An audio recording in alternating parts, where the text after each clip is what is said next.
I'm double checking, making sure I remember how to do all this.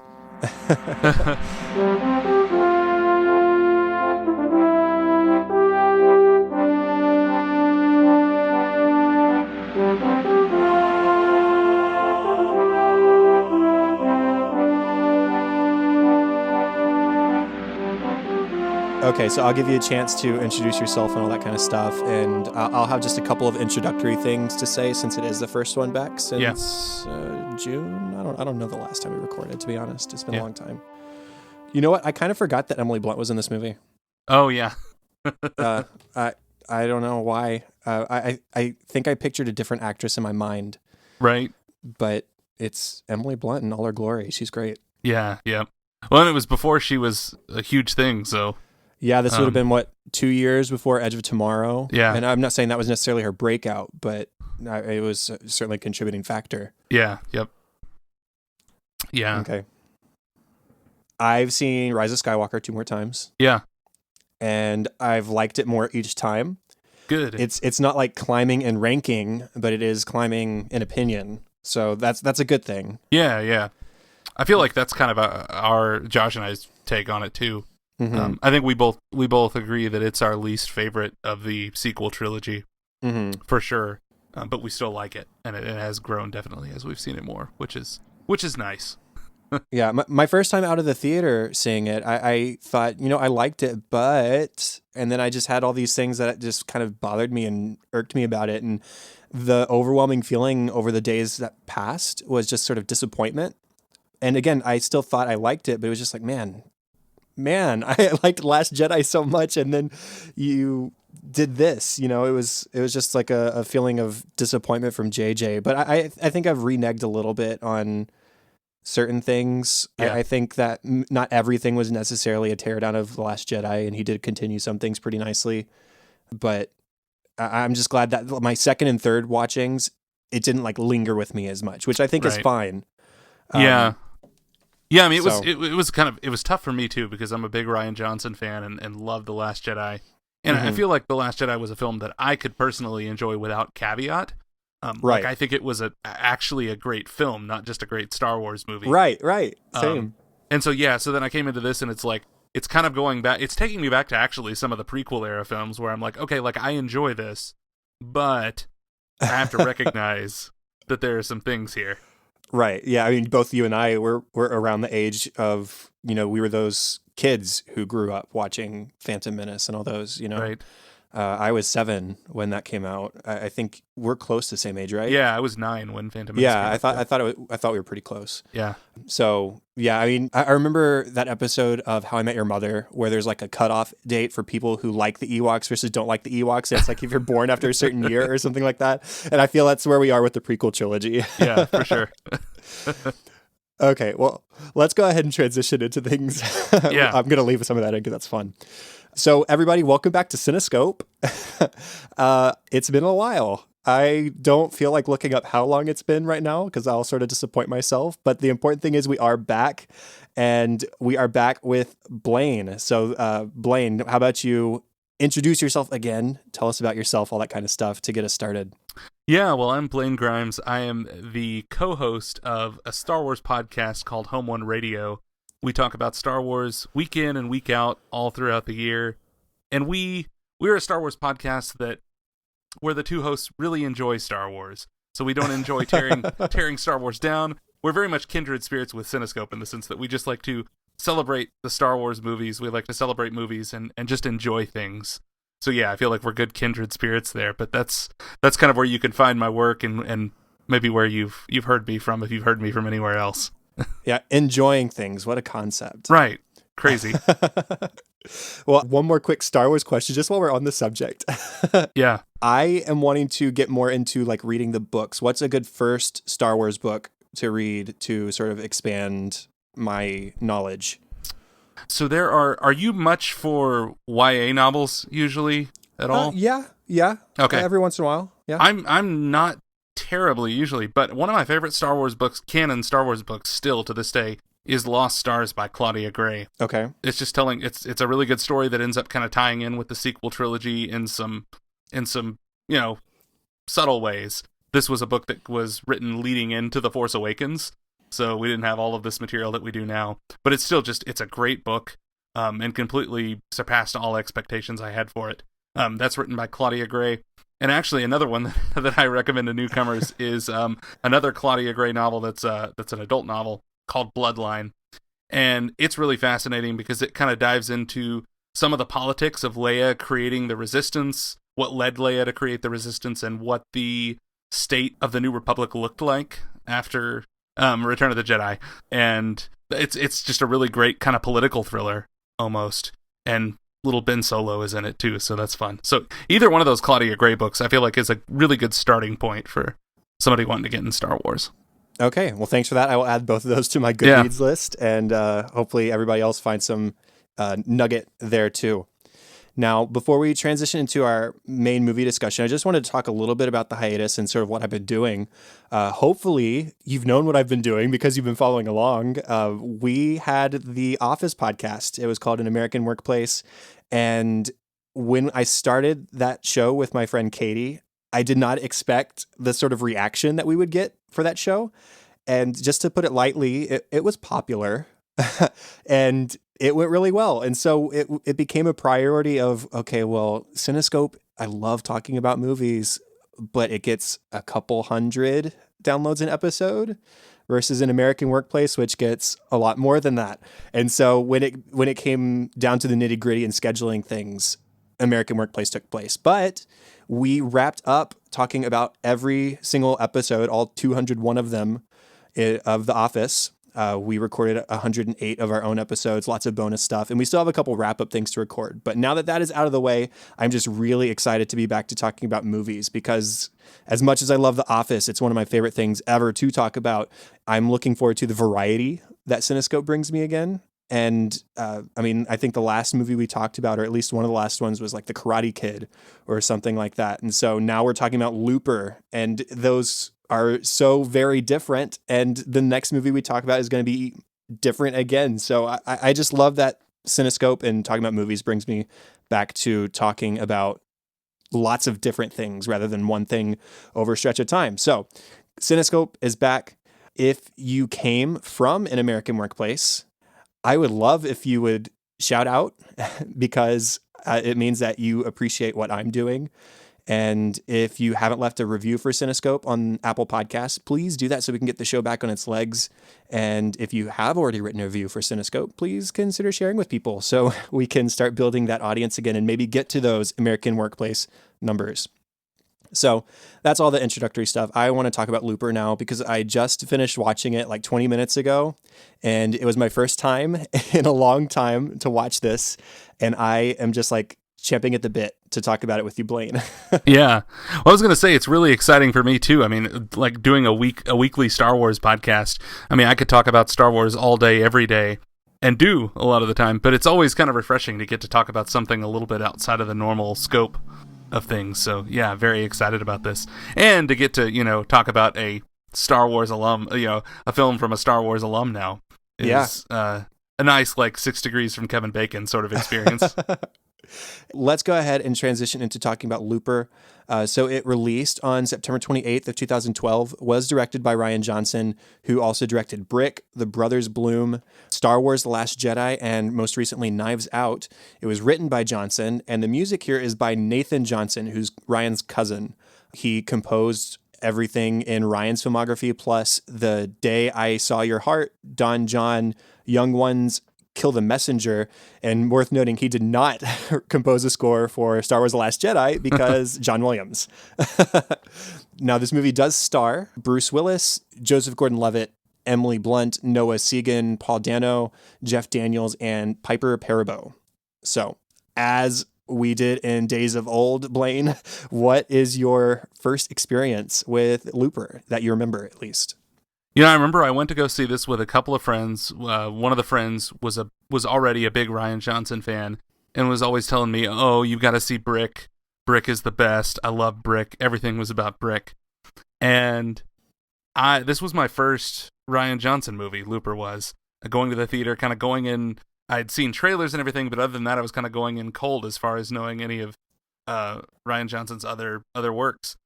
And I remember from the trailers it being marketed as a kind of a big action movie that starred Bruce Willis, obviously. And so they were really playing it up as an action movie, a time travel sci-fi action movie. Something that was kind of trying to mess with your mind, have a lot of big action set pieces, all of those things. And so obviously, after seeing the movie, Looper has some of those great action sequences, but in my mind, it's much more of an emotional journey and very character-centered. And I remember after seeing it, just really not knowing what to do with it at that time. It wasn't that I disliked the movie, but I was just like, that was not only different from what I expected, but that was just kind of different from things I've seen that are quote-unquote similar. But somehow the movie worked its way inside my brain, and I couldn't stop thinking about it, wanted to see it again. I think I saw it one more time, maybe in theaters, and have seen it several times since then, even up to present day. It's just one that I've wanted to revisit, because it's one that kind of latched itself on to me in a way. And then it was sort of the basis for me wanting to go out and then finally explore Rian Johnson's other films, which at that time were just Brick and the Brothers Bloom. So I was actually introduced to Rian Johnson through Looper and then worked back from there. And much to my friend's delight, I did really like, and still do really like, Brick. In fact, Brick, just as of, not to date us terribly, but just as of recording in early 2020, just got a Kino Lorber Blu-ray release that I am really excited to dig into soon. It has some great special features. So yeah, this kind of made me, this is the movie that made me a Rian Johnson fan, made him someone that I was just on the lookout for at that point in time. You know, I was the same way. I did not know who Rian Johnson was. Of course, 2012, I was still pretty early in college, and I hadn't podcasted at all at that point. And so I hadn't like sort of entrenched myself in the movie theater like I have sort of done since then. And so I just wasn't as aware of various directors unless it was like Steven Spielberg at that point, even though I was a big movie fan. And so I remember being on Twitter at the time and seeing people talking about, oh, Rian Johnson's new film, oh, Brick, all this kind of stuff. And I wasn't familiar with it.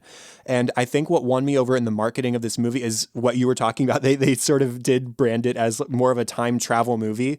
And while there are elements of time travel, we know now that it's not really a time travel story. But that was the hook that got me in anyways, because, you know, I don't even have to like talk about Back to the Future on the show. Everybody knows. But that's what got me into the theater. So I do think I saw it in the theater. It was one of my favorites, if not my favorite from that year. And like I said, my intro to Rian Johnson as well. And it drove my interest. Like this film alone, I still haven't seen Brick or The Brothers Bloom. So that Blu-ray sounds like a great opportunity to dive in. But Looper, like this one film is so good that I was jumping for joy when I saw that Rian Johnson was directing The Last Jedi. And thankfully that like super paid off. The Last Jedi is among my top 2 Star Wars films. I couldn't tell you a number 1, but it's among the top 2. And I just recently saw Knives Out as well, and that was great too. So, I mean, aside from this just being a great movie, this was my intro to one of our best current writers and directors in Rian Johnson. So let's talk about that amazing writing in the story. Is there like concept stuff? Is there specific story stuff that really just sort of stands out to you in this? Well, so I remember recently listening to an interview with Rian Johnson for Knives Out, actually. And for the life of me, I can't remember the specific interview or source. I tried to dig it back up, but I just couldn't find it, and I hate that because this is just such a great thing that this interviewer said. But in that interview, the interviewer was talking with Rian Johnson and kind of asking him, what do you think is a Rian Johnson movie or something like that? And the interviewer, you know, Rian asked the interviewer what he thought a Rian Johnson film was. And the interviewer said something that I thought was really good. He said, a Rian Johnson movie is having a specific genre or mode of storytelling gently and lovingly interrogated. And I just thought that was such an astute observation. And I absolutely agree with that. But at the same time, I would like to add on top of that. So this is an and also sort of thing. I want to add to that formulation. I think not only is a Rian Johnson film one that's lovingly interrogating a familiar genre, but it also mines the tropes and story conventions of a genre and finds the humanity in them, finds the human in them. All of Rian Johnson's films showcase humanity in all of its beauty, its compassion, its greed, its depravity, its virtues, its vices. And to me, that's what makes Rian Johnson movies so compelling. And so Looper then is fascinating because it takes the conventions and trappings of science fiction and time travel movies and makes it a story about selfishness and love and identity. And it does that while still being like a time travel movie of sorts. And so it still stays at home in its genre, even as it's kind of getting at maybe the essence of it or something. And so I think it makes for a very uncanny viewing experience. And I think this is what I was kind of grappling with in a way I couldn't quite articulate when I saw the movie for the first time. But like, so Freud's notion of the uncanny is that the uncanny is this like experience we have when we encounter something that is familiar yet strange. And that's exactly what happens in Looper. Something presents itself as a science fiction film about time travel, and so in our minds, we're kind of set up to go, okay, I know how this works. I know what a time travel movie looks like. I know the kinds of tropes and conventions I'm expecting, but then it does things that we don't normally associate with the genre. So like we'll talk about plenty of examples as we go through, but one example would be like Joe's decision to turn in his friend Seth. I remember that floored me in the theater when he decides to give him up and, not lose out on his money or anything like that, because it's like, you don't abandon your friend, right? Sort of thing. We're just kind of conditioned to expect that in this kind of narrative. You expect the hero to just be smart enough or fast enough or a good enough fighter to be able to get out of whatever situation they're in, and that's not what happens here. So it's things like that really kind of draw me to the storytelling that we see here in Looper. Some of my favorite time travel elements that he did bring to the table here that are sort of turned on their head. Like, think of Back to the Future. The whole point is trying to avoid altering the future. Whereas here, they alter the future to like communicate with each other by writing on their arms. Yeah. It's like such a weird thing. Self-mutilation for the point of communication with the future. Like, it's a weird concept, but it works so well. They play with time in a couple of weird ways too. Like the very first time we're introduced to old Joe, Bruce's character, is when he escapes from having his loop closed. And then immediately after that whole sequence, we see the same scene again, except we see how it was supposed to play out. And we see the sort of creation of Bruce Willis Joe. And it's just this really great way of saying, okay, like, this is what happened. Oh, but this is what could have happened. And this what sort of did happen. And then it brings them all together at a head as we're sort of exploring these characters and their minds are being altered. And it's just such a fascinating way of turning the genre on its head. Yeah, I remember reading an interview where Rian Johnson talked about the way he structured that narrative and how initially I think he had it written, or he was toying with the idea of doing something that was chronological, where you see old Joe, or you see Joe grow into old Joe and then come back. But he flipped that, so that, because he said that if you did it the other way around, then old Joe sort of becomes the de facto protagonist, and that's not what he wanted to do with the story. Well, that's really fascinating. Yeah, that's just like another one of those deliberate things where I think Rian Johnson just puts his characters at the heart of his story, and he's trying to do something with character, not just with cool narrative devices, even though there's plenty of that stuff in there. I also think it's really interesting that this movie has, it's sort of a cynical view of the future. You've got this like really fascinating juxtaposition of the extreme poverty on the streets. There's violence. There's a kid who gets shot in the back because he is stealing something, because clearly he needs to steal in order to like provide for himself or to eat or whatever. And it's just like, oh, well, you stole my stuff, so you're getting shot in the back. And then that's juxtaposed with Joe driving down the street in his fancy sports car, his fancy leather jacket, and his fancy eye drugs that he gets because he kills people. And it's like this really cynical, like, wow, this is where we could be. And that's sort of one of the underlying messages of the film, too, is violence begets violence, right? And we see sort of the future of people if they focus all their efforts around violence and they center commerce around violence. And I thought that was really interesting too. Yeah. There's a lot of Blade Runner influence, I feel like, right, in just right. the design of the way the future looks and everything. It's run down. It's dystopian. Crime rules. Like, crime is at the very center and the very heart of this movie. So that's a fascinating thing to explore too. Well, let's go ahead and just talk about the characters. Let's talk about like young Joe, Joseph Gordon-Levitt. So what stands out about him, at least at the start, to you?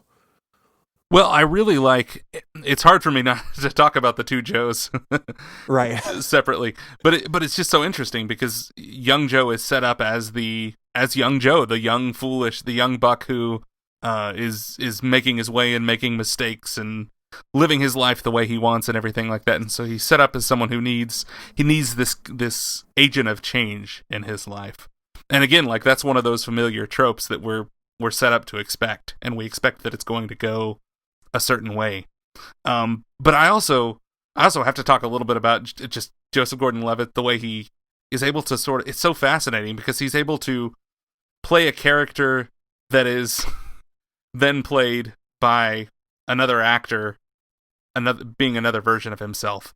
And that's just such an interesting, like, almost like a meta acting, if you will. And that's kind of a fascinating thing where we're seeing this character who we associate with someone else later on in the film, and how he's able to kind of embody that duality in a single role is fascinating. It is fascinating, and like the prosthetics that they use to sort of make him look like the younger Bruce Willis, it's really, really creative stuff, and they pull it off so well. Yeah, that kind of goes back to that uncanny thing that I was talking about earlier. It's very strange. You're like, wait, that's Joseph Gordon-Levitt, who looks like Bruce Willis. As far as like his actual character goes, you get this sort of sense of self-loathing from him. It's underplayed at first. He's telling us the whole story, like, this is why we're called loopers. Time travel has not yet been invented, but 30 years from now it will have been. I love that line, by the way. And when we start to see what his lifestyle is like, the monotony of it, the party of it, the drugs of it, it's like an underlying self-hatred. And then we get this montage right after this party scene where he's not getting the companionship he wants. He's saving up for a future that he may not get after he kills himself, like future self. And day after day after day, the same old thing. And it's just like cold-blooded killing. It doesn't matter who is under the mask because it's not my business. It's not my problem. I kill them. They technically don't exist. There's no blood on my hands. And you sense that he really just hates himself for it, you know? Yeah, there's this strain of almost like Ecclesiastes from the Bible of someone going out and trying everything and doing everything to give themselves a sense of purpose, and it all just makes them feel all the more empty inside. As we progress through the story, you know, you mentioned that moment where he turns over Seth. What do you think? I mean, obviously it's sort of a blowing up of your expectations, but what do you think that says about him in that moment? He's a selfish character. He puts himself first. And so that kind of sets up a seeming contradiction or a seeming discrepancy between young Joe and old Joe. Because we're expecting old Joe to then be the one who is not as selfish, who is, you know, found love or found a purpose or what have you. We think that he found love, and is turned away from that. And I think we'll talk about whether or not that turns out to be the case in a bit. But I think fundamentally that sets him up as a self-centered character. It does. He's self-centered. He's all focused on the future for himself, what he wants next in his life. Again, he's killing people without thought or reason. And then as he is introduced to his old self, we see a turning of the tables, as you were just hinting towards, is now old Joe is here, and though he's coming with a message of like terror from the future, and this is what happened to me, and this is why I have to do what I have to do, it's still ultimately coming from a place of selfishness. And still young Joe is acting, so it's like they're acting selfish, which is really strange because they're the same person, but they're not the same. Time travel, man. Yeah. And I just think that's so, I hate to say interesting, I hate to say fascinating. It's so strange to see these two characters that are both acting in their own self-interest, which you think would be the same, but it's not. Right. Well, and so that's another way that I feel like we see Rian Johnson interrogating those tropes and flipping them a little bit, because we expect, and we've seen this in maybe in time travel movies or science fiction movies or movies where a character just meets an older mentor, even if that character is not him or herself in the future. That you have the young, inexperienced person, then you have the old, wise person, and the old, wise person comes and knocks some sense into the young person. Heck, let's talk about A New Hope while we're at it. I mean, that same sort of trope. We have an older mentor talking to a younger one and trying to get them out of their foolishness or self-centered ways. And that's what we think old Joe is doing, right? Young Joe just kind of wants to blow him off, ready to kill him, close his loop, and he ends up sitting him down and saying, well, I'm going to, you're stupid. You've always been stupid. I'm going to tell you about this person who saved your life. Mm-hmm. And so we think that old Joe is genuinely being selfless, and then we see the lengths old Joe is willing to go to and how irrational old Joe is willing to be, and we realize that he's not. It's just selfishness dressed up in a fancier suit. There's a glimpse that we get into young Joe's character later when he's talking with Sid about his mother. He says, I never understood how she could get addicted to the drug she was on, but he eventually learned that it was because she was lonely, and he sort of understood. And we sort of see a glimpse into his own current situation and why he's seeking companionship with Susie, Piper Parabo's character, and offering things to her just for that piece of companionship, for that piece of not loneliness. And so we start to see the cracks as he's seeking something that's more than himself, I think is a way of saying it. Yeah. Now, old Joe, as you said, it's like not wolf in sheep's clothing, but it's dressing up selfishness and wanting to better the world. But really it's just, my wife was killed, I want her back. And that's the whole thing he's trying to achieve. Young Joe says, if your goal is to save her, then all I have to do is see a picture of her and I'll walk away. I won't marry her. No problem. But then old Joe will selfishly will not have those memories with her that he cherishes so much. So it's this conflicting, is this right? Is this wrong? Obviously, it ends up being wrong because of him chasing after the children. He believes to be the Rainmaker and killing them in cold blood. But there are a couple moments in the film where it's like, okay, well, I don't know whether he is to be trusted, whether he is doing the right thing. Yeah, he's sort of doing the wrong thing, but does the end justify the means? Like it's this whole conflict in that character as well. Well, and the idea, I feel like, of doing a time travel movie, with time travel, the sky is the limit. You've got a whole world at your fingertips. You can do all of these things. And so to make a movie that has time travel in it, where a primary theme is isolation or loneliness, that's really cool. And that is a deeply woven thing. Like, there's so many lonely characters in this movie. And young Joe gets to meet another one later on. It blows my mind to see how upset, how angry old Joe is, and the length that he is able to go to do what he thinks is right. And I think that's something that's really interesting about his character is there's never like a redemption for him. There's never a moment where he realizes that what he was doing is the wrong thing to do. He always, through the beginning to the end of the film, thinks that what he's doing is the thing he ought to do. We can go ahead and mention Sid at the end of the film when old Joe has a moment or the opportunity to kill Sid. Sid saves his life once, and then he chooses not to kill him twice, and still old Joe stands up and is like, okay, this is the kid who's going to be the Rainmaker. I still have to stop him because he exists. He's just so blinded by hatred, so blinded by grief at the loss of his wife, that he just fails to see even the possible hint of goodness. And I think it actually kind of made me tear up a little bit watching it this time. His anger, just exactly what this has driven him to, when he just like completely decimates the Gatman organization. I mean, that's like the typical Bruce Willis Die Hard moment, is that scene. Yeah. But it's also him just like wreaking havoc because of the loss that he suffered at the hands of this organization. It's like the Loopers were hostages to the people from the future, and the Gatman was the organization of the person from the future, of Abe. And so by just like completely tearing it down and killing everybody in his sights, it's his way of seeking revenge. And I just thought that was a really powerful scene that I really hadn't considered until this watch through. That's him not just taking out people in his way. It's literally him seeking revenge for these people who took away his life and led him and created him to where he is today. Mm-hmm. This is one of the few movies I can think of in recent memory, at least, that goes to great lengths to show revenge as not being sexy. Right. This is like and I mean, I very much enjoy the choreography and whatnot of the John Wick movies to no end. But this is not John Wick at all. No. Now, what about Sid and Sarah? Sarah is one of my favorite characters because she is, I don't know, I find her love for Sid to be very moving and genuine.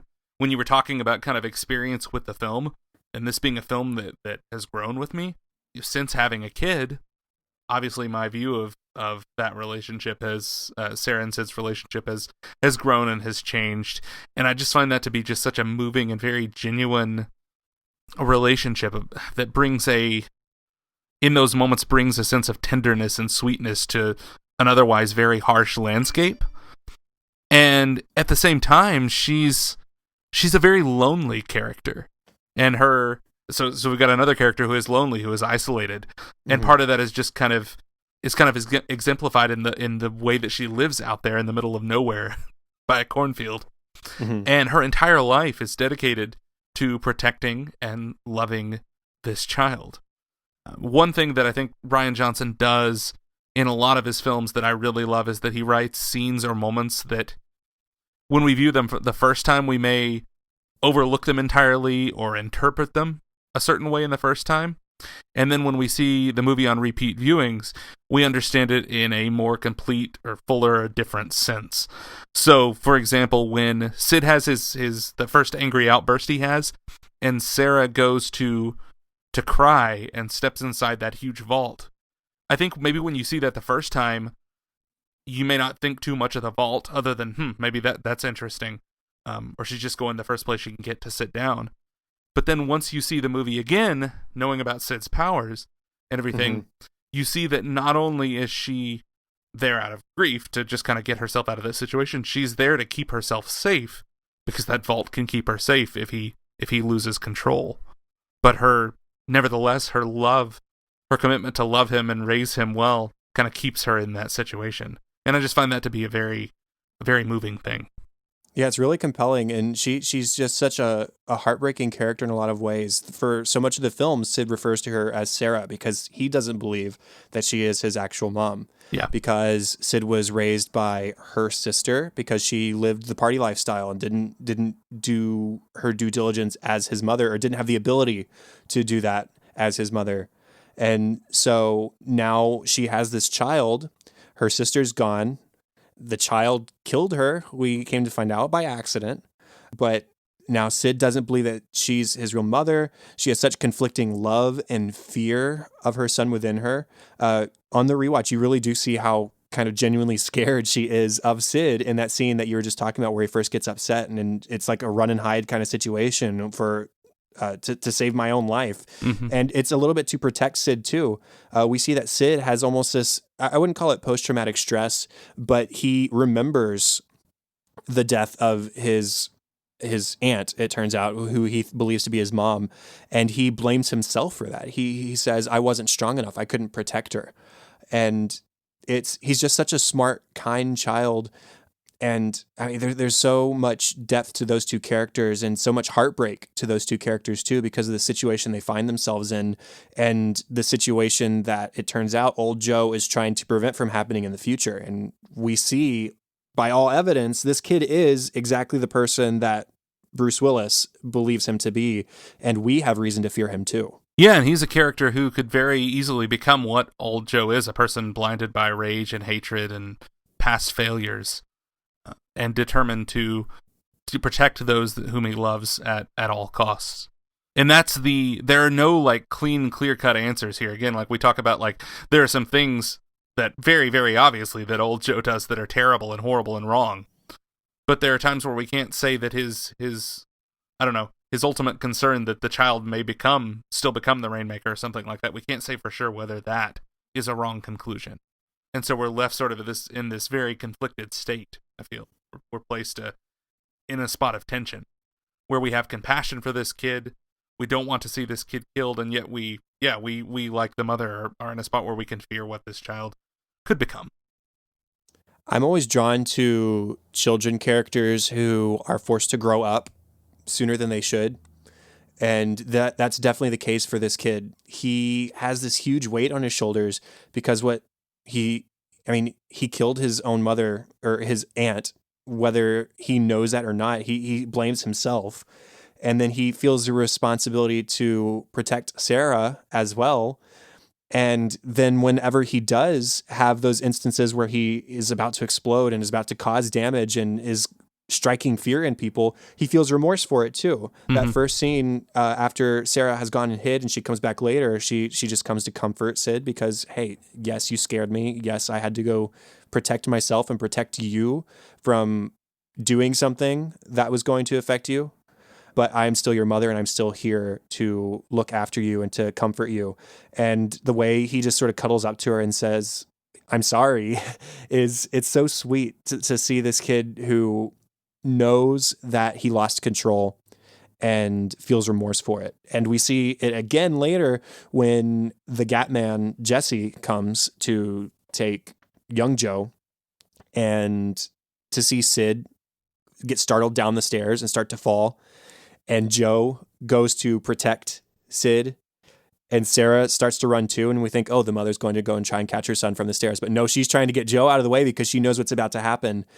And Joe has this moment of freaking out, like this kid really is exactly who my future self says he is. And we do have to stop him. We cannot let this person become who he is destined to be.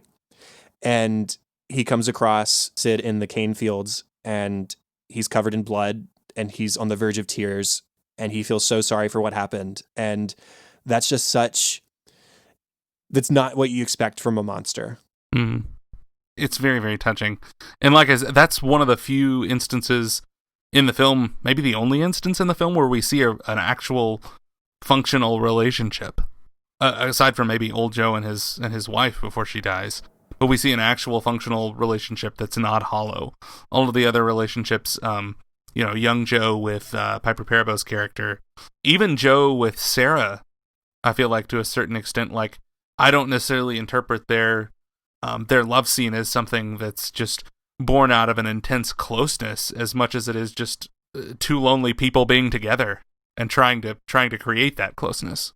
Right. Instead of being born out of closeness, it's born out of loneliness. Right. Like it's like these people are both experiencing that just complete isolation from the world around them in completely different settings, by the way. Joe is surrounded by people and he's partying and doing drugs every night. Sarah is completely alone, yet they're both feeling those feelings of isolation. So coming together, it does bring that not quite relationship to a head. Like, I don't know if they ever would have been married or whatever by the end of this if young Joe had survived, but it does come from an interesting place, having both of those characters sort of on polar opposites of the same loneliness spectrum. Yeah. Now, I suppose the biggest thing we have left to talk about is the climax of the film at the very end when the decision is made by young Joe to kill himself. What do you think about that? That's something that... Or what's your reaction to that? I still feel conflicted about that. No matter how many times I view the film, it's something that somebody closes the loop and tries to interrupt that cycle of violence. But it takes this act that is in and of itself heinous to do that.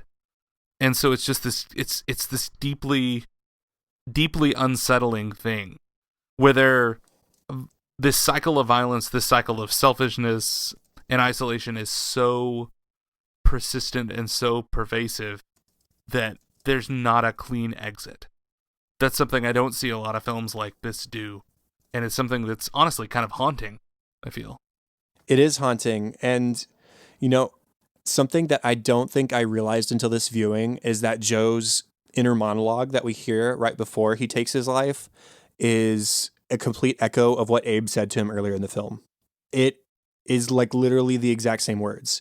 He said, I saw the future. I saw the path that led you down to bad. And so I closed it. I changed it. Mm-hmm. And I just don't think it clicked with me until this viewing. And that's what I think is really interesting about it too, is that we saw that what Abe did with young Joe is that he saw him as a savior. He says, I saw you in this lifestyle. I saw where you were heading. And so I put a gun in your hand. I gave you something that was yours and I saved you from it. I put you on the good path. But then we see what would have happened had he actually closed his loop. He would have used all of his money on drugs. He would have almost killed himself. He becomes like a hitman. And it just almost completely ruins his life until he meets his wife. But even that is ruined by this whole time travel thing and the closing of the loop when his wife is killed incidentally in that moment. So we saw that what Abe saw as an act of being a savior ultimately did not end up being that. And so with young Joe echoing Abe's words in taking his life to save Sid in this moment, we have seen that promise before and it didn't turn out the way the promiser intended. And so we don't know that Sid is ultimately going to not become the Rainmaker because of Joe's actions here. And so I think that doubt is really interesting at the same time that it introduces the hope that he might not become the Rainmaker because of Joe's actions. Yeah, and having that loving presence there of his mother, again, like you said, is not a guarantee. We've seen characters in this movie like old Joe, where they have a loving presence in their life, and when that's taken away or when it doesn't work out the way they think it's going to, then things still happen the way that they were going to in the beginning. But I like that it doesn't, as difficult as it is, and haunting and unsettling and all of that as it is, I love that it doesn't give us that clean answer. It gives us a glimmer of hope. It does. Now, aside from like themes and like deeper stuff that I want to talk about when we get to that, are there any other characters that you wanted to mention or say anything about? I think I do want to talk a little bit more about that scene where Joe and old Joe are talking about in the diner, because that's such a great scene. And it's another one of those instances of Rian Johnson sort of playing with tropes that we're used to. So when you got the old wise character and the young foolish character together, my favorite thing is old Joe's line about not wanting to talk about time travel and having to diagram with straws, being there all day and having to draw diagrams with straws. That's great too. Because I feel like so many time travel movies love monologues and expositions about how time travel works and how you can undo the space-time continuum and all that. And again, this movie just not completely, but it mostly sidesteps that in favor of focusing more deeply on its characters. And so it's the kind of thing where I feel like Rian Johnson assumes an intelligent viewer. He never insults the intelligence of his audience. I don't know, I feel like almost like this exchange between Joe and old Joe feels like Johnson saying to the viewer, hey, you've seen enough of these movies. You know how it works. Let's do this. And then we have the unseating of our expectations there. But I do love that it kind of pushes those things to the foreground, or the background, not the foreground. Even doing the thing like with the first time we hear about TK is just in a billboard or something like that, and it's mentioned in voiceover. And again, that's just kind of foreshadowing the huge role that it's going to end up playing in the film. But that diner scene is just fantastic. Right. Abe has a similar line earlier, actually, where he says, this time travel crap, it just kind of fries your brain like an egg. Yeah. And it does if you try to get too deep into it. And the thing about time travel movies is there's not a single one that doesn't have plot holes. Right. And when you try and like dig yourself out of that hole by just over explaining things, it doesn't help you at all. So I just like Looper's, I like Looper's introduction to time travel because it's just like time travel exists, it's created, and it's immediately outlawed. And that's all we need to know about it. Yeah. It's used for illegal things. They send people back in time, and that's that. Mm-hmm. Anyways, one more Abe line that I did want to mention, just because it makes me laugh, is the whole exchange where, young Joe wants to learn French because he's going to go to France after he closes his loop and live out his life there. And Abe's having this argument with him. He said, "You should go to Shanghai. You should go to China." Right. And he says, "I'm from the future. You should go to China. Like, trust me, I've been there. I know what happens." Yeah. That's so funny. Yeah, it's like Biff getting the the almanac there. Right. He doesn't want to take it. Well, before we get to the really heavy hitting stuff, and I feel like we've already touched on some of it too, but do you have anything to say about Nathan Johnson's score for this? And I do want to say before I hand over the reins, having just seen Knives Out recently, and it being the only Nathan Johnson score I'm familiar with aside from Looper, I hear so much of his character in both of them, but he services both genres so well. Yeah. I think we kind of joked about or you mentioned Nathan Johnson being the composer for Johnson's other films, except for Star Wars, obviously. Right. And I'm really hoping that again, not to date us too much, but if Rian Johnson gets to come back and make some more Star Wars movies, as we've been told, that Johnson will get to work on one. That'd be great. I think that'd be a great thing because I love the collaboration, and I really, really adore this score in this film. I think it builds upon the work, especially that he did in Brick, and Nathan Johnson in this score used a lot of found sound to create the score. So he actually went to New Orleans and he recorded sounds. He'd record like parades on the street, industrial fans, just anything he heard. And I think I was reading in an interview, he said he took a lot of inspiration in doing that from Ben Burtt, the famous sound designer from Star Wars. So there's another Star Wars connection in there. But then he also used those sounds, those found sounds that he was able to get and record to kind of create instruments, if you will. And he worked with Ryan Lott of the band Son Lux, which is a really awesome. I love Son Lux, and that's a great collaboration. And he turned those found sounds into kind of instruments, and those are layered into the score. And again, that's another one of those things that makes this thing just feel very unsettling from start to finish.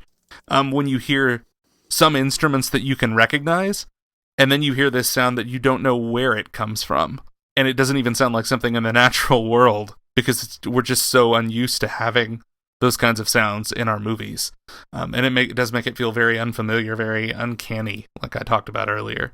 So I really like that. It's fitting. I don't feel like we've seen a lot of time travel movies where the score is so natural, so rhythmic, and less orchestral. And I feel like that's a nice touch. Oh yeah, that completely. It's funny you talk about found sounds and all that kind of stuff because it reminds me a lot of Dave Porter's score for Breaking Bad was composed using just like laboratory instruments or laboratory devices or something like that. That's what it reminded me of, was just the Breaking Bad mentality. I don't know. That's what came to mind. And so you talking about found sounds, you hear the industrial quality. I literally put that in the notes without having known that. I said it sounds like they pick things up off the street and turn them into musical instruments. Yeah. And it just sort of creates this sort of midway between the present and the future. You know, you get some of the brassy orchestral stuff in the score every once in a while, but a lot of it is rhythmic and a lot of it is industrial. So I really like that aspect of it too, but I do like that it's also sort of tender when it needs to be. A scene that comes to mind is when Sarah is talking with Joe after their love scene about how she abandoned Sid when she was a young mom. There's this like heartbreaking piano, and it actually reminded me a lot of Zimmer's Time from Inception. And in the same sense that piece had this sort of like the inevitability of time factor to it.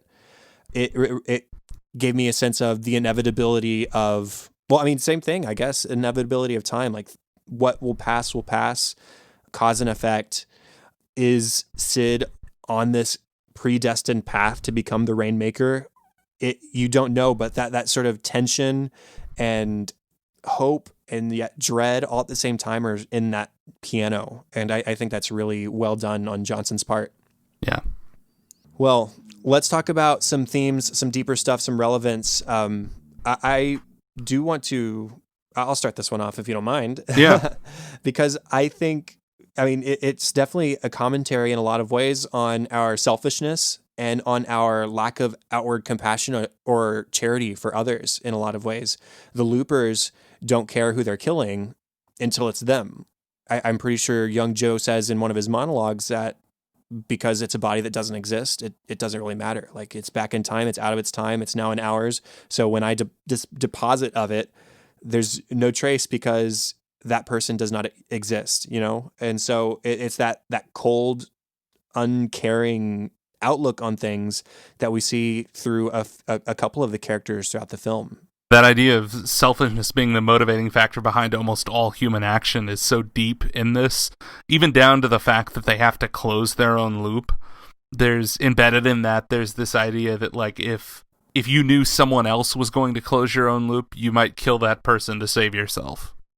Something like that. So them closing their own loop just keeps everything nice and tidy, and you don't have to worry about there being feuds and, you know, in the current time, at least. You're kind of isolating things and keeping everything as safe as you can.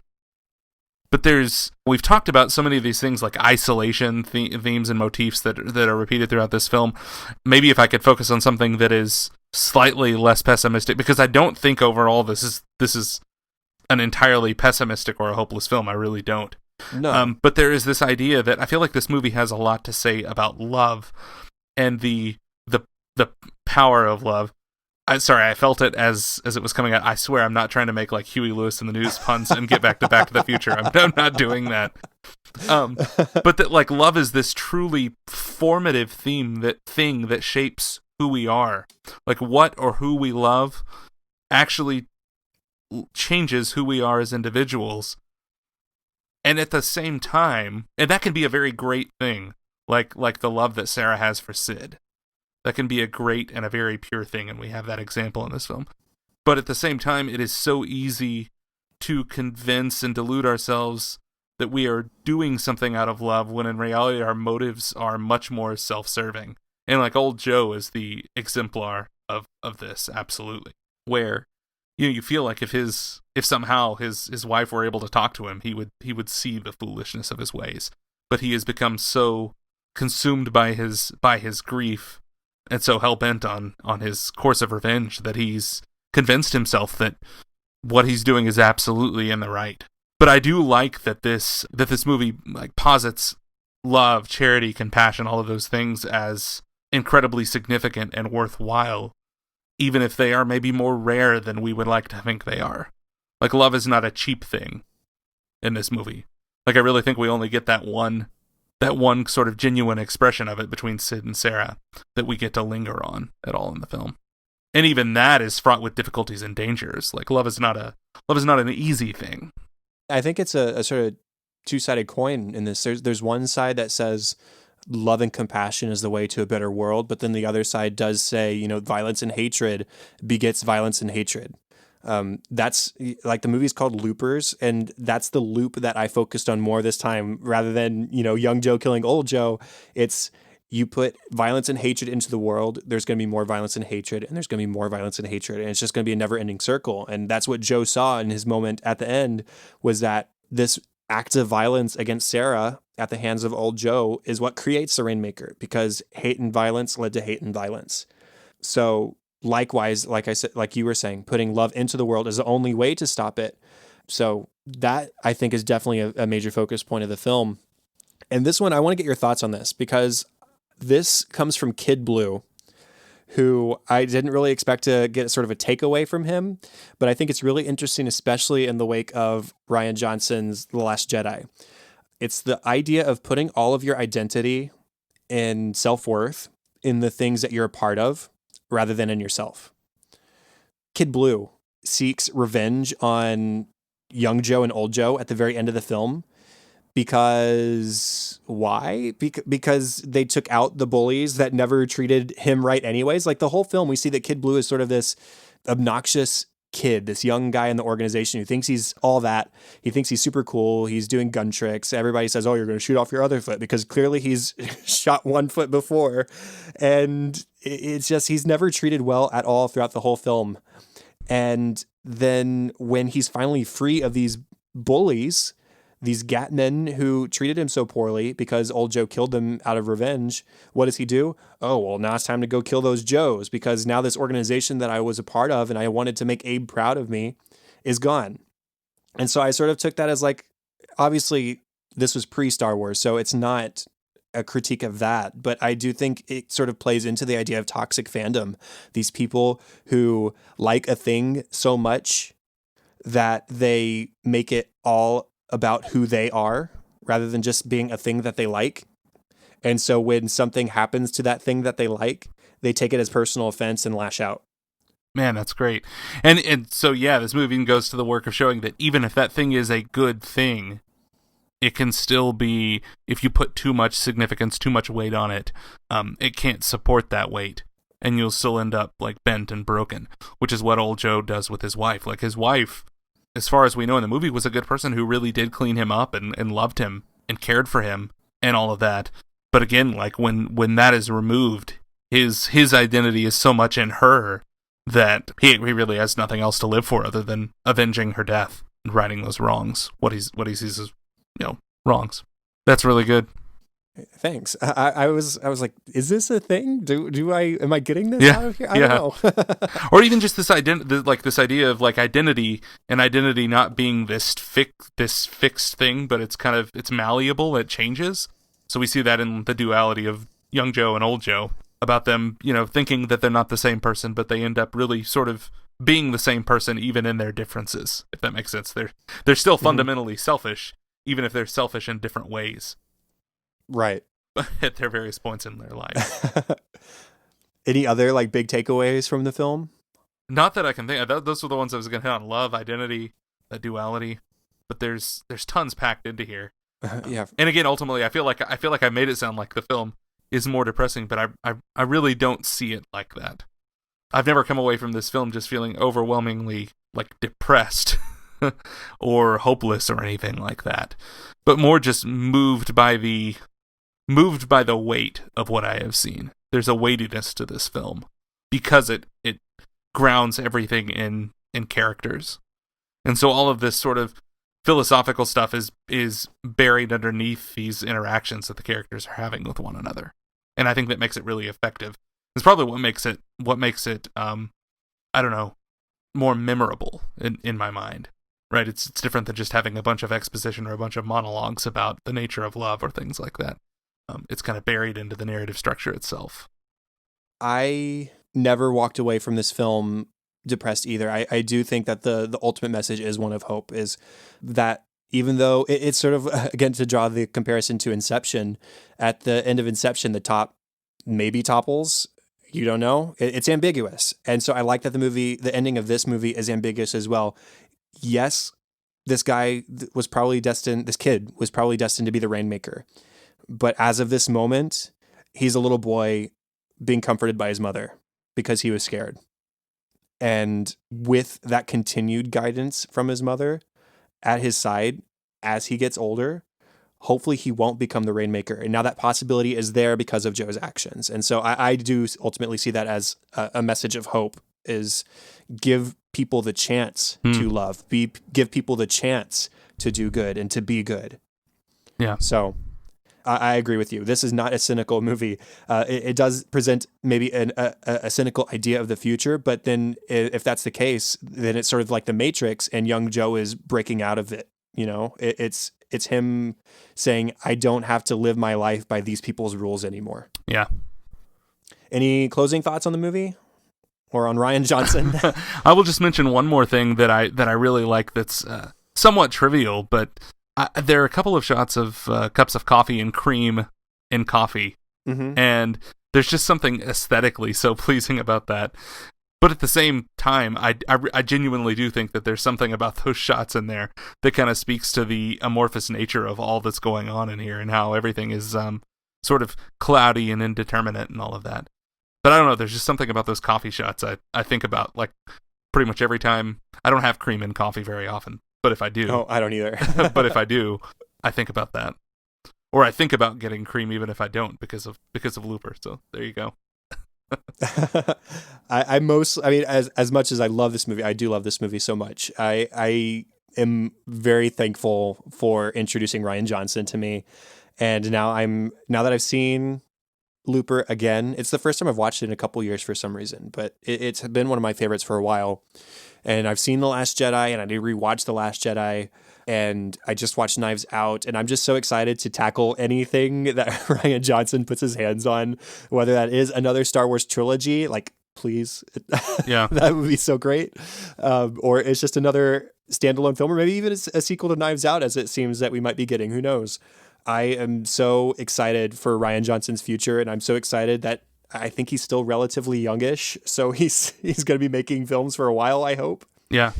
Yeah, Rian Johnson's one of our greatest right now. Yeah. Well, I think that's the end of this episode of Cinescope. This was episode 79. Thank you, Blaine, for talking with me. You know, we normally do the Brad Bird movies. That's right. And for some reason, when I was planning, okay, what do I want to talk about? Who do I want to invite for the relaunch of Cinescope? I was like, oh, well, I want to see Knives Out, and we can talk about Knives Out. Spoilers, we're going to talk about Knives Out. Oh, what pairs well with Knives Out? Looper, another Rian Johnson. And for some reason, when I thought Rian Johnson, I was like, okay, I got to talk with Blaine about this. And so I'm so glad that you were so eager to jump back in the recording chair with me. I was so genuinely just very excited. I think I shouted something like, "Oh yay!" or something like that when I read the message. Because I've been dying to talk about both of these films. And yeah, it's great. Maybe we started a new tradition now. We have Brad Bird and Rian Johnson. Oh, it works for me. Well, contact for this show, facebook.com/Cinescope Podcast. And you can also tweet the show at Cinescope Pod on Twitter. Please go over to Apple Podcasts. Consider dropping us a rating, at least a rating. A review is even better. And so is that subscribe button. We would really appreciate it. And that helps the show to gain popularity so that it gains visibility. And that's what we want, is a nice big audience to grow our film-loving discussions. You can also email the show if you have feedback or ideas. That email address is thecinescopepodcast@gmail.com. Now, Blaine, you already talked a little bit about it, but where can we find you online? You can find Home One Radio, the podcast, just anywhere you can find podcasts, Home One Radio, and then you can find me on Twitter at Home One Blaine. And yeah, I'm usually talking about Rian Johnson or Star Wars, so there you go. And I'm excited to talk Star Wars with you soon. I don't know if this is supposed to be secret. No, not at all. I've been on Home One Radio a few times at this point to talk about Star Wars music every time. Yep. And so I'm really excited to go on and talk about the music from The Rise of Skywalker next week. So everybody check out Home One Radio always, but especially keep an eye out for that episode where I'll be popping over. Yeah, for sure. If you want to follow me individually, you can follow me on Twitter at Chadadada. That is my favorite place to communicate with people. But if you want to follow my lack of Facebook updates, you can do that at facebook.com/chad.hopkins. And the podcast is over, but it is still there to listen to. If you did not ride the An American Workplace train, it is still on Apple Podcasts. So you can find that where podcasts can be found. You can find our website at workplacepodcast.com. And show notes for this show, contact information, if you missed any of it, can be found at thecinescopepodcast.com. So thanks, Blaine, once again. I always love talking movies with you. I look forward to our next one, and I am just glad to be back with Cinescope. Yeah, thanks. Can't wait. Okay, thank you, everybody. Have fun and celebrate movies.